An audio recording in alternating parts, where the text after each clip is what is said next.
టాటరా classic రెటినాలకు world class treatment ఇప్పుడు మన భీరంగూడలో అమెరికన్ లేజర్ ఐ హాస్పిటల్స్.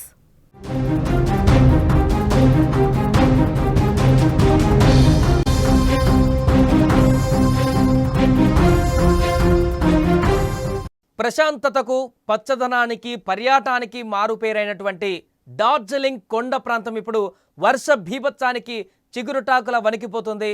ఎడతెగని కుండపోత వర్షాల కారణంగా ఈరోజు డార్జిలింగ్ హిల్స్లో భారీగా కొండ చర్యలు విరిగిపడడంతో పెను విషాదం చోటు చేసుకుంది. ఈ ఘటనలో ప్రాథమిక సమాచారం ప్రకారం 17 మంది వరకు కూడా మరణించారు. పలువురు జాడ గల్లంతైంది. మృతుల సంఖ్య ఇంకా పెరిగే అవకాశం ఉందని కూడా అధికారులు చెప్తున్నారు.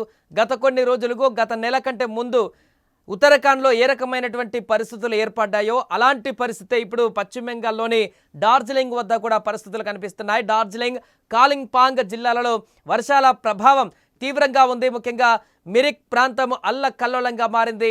భారీ వర్షాల ధాటికి మిరిక్, కుర్సియోంగ్ పట్టణాలను కలుపుతూ బాలాసోన్ నదిపైన ఉన్నటువంటి కీలకమైన ఇనుప వంతెన కూలిపోయింది. దీంతో సిలిగుడి, మిరిక్ మధ్య రోడ్డు మార్గంలో రాకపోకలు పూర్తిగా నిలిచిపోయాయి.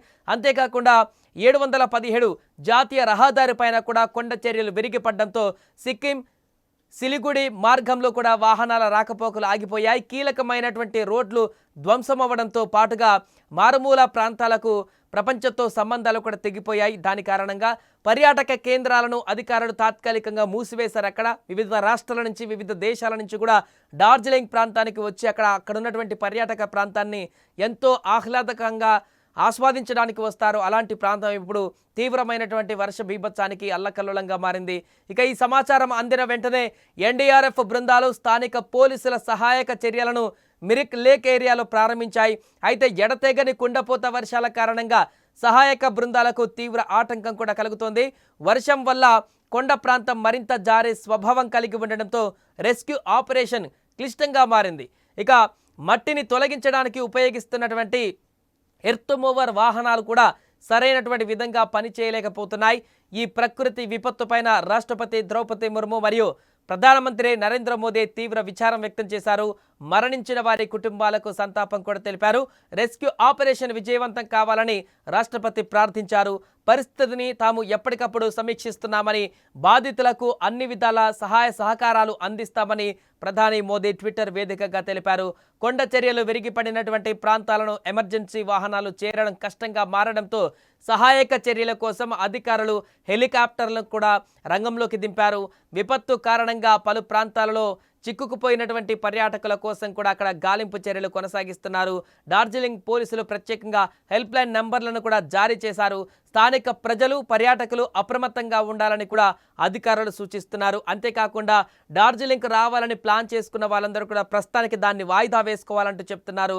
వివిధ ప్రాంతాల నుంచి నిత్యం అక్కడికి వందల వేల సంఖ్యలో పర్యాటకులందరూ కూడా అక్కడికి చేరుకుంటారు. డార్జిలింగ్లోని అందాలను ఆస్వాదించడం కోసం, అక్కడ పర్యాటక ప్రాంతాన్ని ఎంతో ఆహ్లాదభరితమైనటువంటి ఆ ప్రాంతాన్ని ఆస్వాదించడం కోసం వస్తుంటారు. అలాంటి వారు తాత్కాలిక ప్రయాణాలను, తాత్కాలిక పర్యటనను వాయిదా వేసుకోవాలంటూ కూడా చెప్తున్నారు. ప్రస్తుతం అక్కడ తీవ్రమైనటువంటి ఉద్రిక్త పరిస్థితి, అంటే ఒక రకంగా కొండ చర్యలు ఎక్కడ ఎప్పుడు ఏ రకంగా కూలిపోతాయో తెలియనటువంటి పరిస్థితి ఉంది. భీకరంగా కురుస్తున్నటువంటి వర్షానికి గత కొన్ని రోజుల క్రితం, గత నెల క్రితం ఉత్తరాఖండ్లో జరిగినటువంటి ఒక గ్రామమే కొట్టుకుపోయినటువంటి దృశ్యాలను ఏ రకంగా చూసామో అలాంటి పరిస్థితులు ఇప్పుడు డార్జిలింగ్లో కూడా ఏర్పడుతున్నాయి. అక్కడ చూడొచ్చు విజువల్స్లో మనకు స్పష్టంగా అక్కడ వచ్చినటువంటి వరదల దాటికి ఆ గ్రామం మొత్తం కూడా కూరుకుపోయినటువంటి పరిస్థితి. ఇప్పుడు కొంత ఆ వరద ఫ్లోటింగ్ తగ్గిన తర్వాత ఆ బురదలో చిక్కుకుపోయినటువంటి కార్ల దృశ్యాలు కూడా మనకు కనిపిస్తున్నాయి. ఇల్లులు కూలిపోతున్నటువంటి దృశ్యాలు కూడా మనకు స్పష్టంగా కనిపిస్తున్నాయి. గతంలో ఎప్పుడూ లేనటువంటి విధంగా ఈసారి హెవీ రైన్స్, అక్కడ వరదలు అకస్మాత్తుగా రావడంతో అక్కడ బ్రిడ్జిలు కూడా ఉన్నటువంటి పటిష్టమైనటువంటి బ్రిడ్జిలు కూడా కూలిపోయినటువంటి, ఒక పిల్లర్ వంగిపోయి ఆ బ్రిడ్జ్ అంతా కూడా ఒక సైడ్ వాలిపోయినటువంటి దృశ్యాలు కూడా మనకు స్పష్టంగా చూడవచ్చు. నది పైన భీకరమైనటువంటి వరద ప్రవాహం కొనసాగింది. చాలా కాలం తర్వాత డార్జిలింగ్లో ఇలాంటి పరిస్థితి చూస్తున్నామంటూ అక్కడికి వచ్చినటువంటి పర్యాటకులు కానీ, స్థానికులు కానీ చెప్తున్నారు.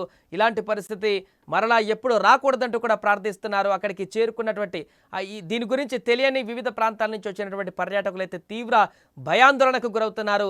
ప్రాణాలతో ఇక్కడి నుంచి బయటపడితే చాలంటూ కూడా వారు అక్కడి నుంచి దేవుని ప్రార్థిస్తూ అక్కడే బిక్కుబిక్కుమంటూ కొంతమంది ఆ కొండ ప్రాంతాలకి చేరినట్టుగా తెలుస్తుంది. మరికొందరు ఆ కొండ చర్యలు విరిగిపడినటువంటి ప్రాంతాల్లో కూరుకుపోయినట్టుగా తెలుస్తుంది. ఆ రెస్క్యూ పూర్తయితే కానీ ఆ కొండ చర్యలు కూలి పడిపోయినటువంటి ప్రాంతాల్లో ఇంకేమైనా శవాలు అక్కడ మృతదేహాలు ఉన్నాయా, లేకుంటే ప్రాణాలతో ఏమైనా కొంతమంది అక్కడ లభించేటువంటి అవకాశం ఉందా? దీనికి సంబంధించిన రెస్క్యూ ఆపరేషన్ మొత్తం కూడా కొనసాగుతుంది. ఇంకా మృతదేహాలు పెరిగేటువంటి అవకాశం ఉంది, మృతుల సంఖ్య మరింత పెరిగేటువంటి అవకాశం ఉందంటూ కూడా చెప్తున్నారు. ఏదేమైనా కూడా డార్జిలింగ్లో నెలకొన్నటువంటి తాజా పరిస్థితి అయితే అక్కడ తీవ్ర ఉద్రిక్త పరిస్థితులకు అద్దం పడుతుంది.